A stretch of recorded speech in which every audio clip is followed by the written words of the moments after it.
बेजे पे तुम राखी बेजाय पाई थी राखी ब्याड़ू नोयरो था तो एक पोस्ट ऑफिस जो ही के बांगणो थोड़े की जगह न थी ऐसी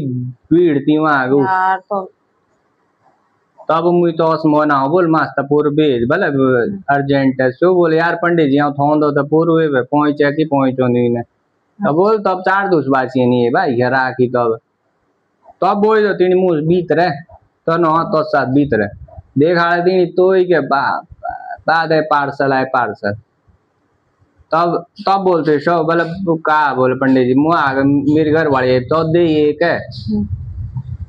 राखी भेजने के से कहानी इनकी भी जाए ना से कहानी बनी उदार जोड़ो कोई तो हो रहा है बिन लाग मिले बोल बस तब तब लागी मुंह सॉस की ऐसी गीना रांडे की तब आओ पाछू तो ठीक तो आप मुझे शॉपिंग कर देनी है तो हम पूंजी जाने अब डेरे जाने हो अब रक्षा बने तब एक का शॉपिंग जा कौन और का शॉपिंग पर कौन है आईब्रो पर बनाना फेशियल जो कर होंगे ठीक है तू बांट कुणी बे लेता हूं तो ये बहनी का कर दी शॉपिंग कर दी तो ना ना आप ही तो शान दो छोड़ी यही हम देखते तो स्कॉलर खाएंगे तो नहीं अन बात फिर के तू यही की रहे चुप रहो हाँ जल्दी आप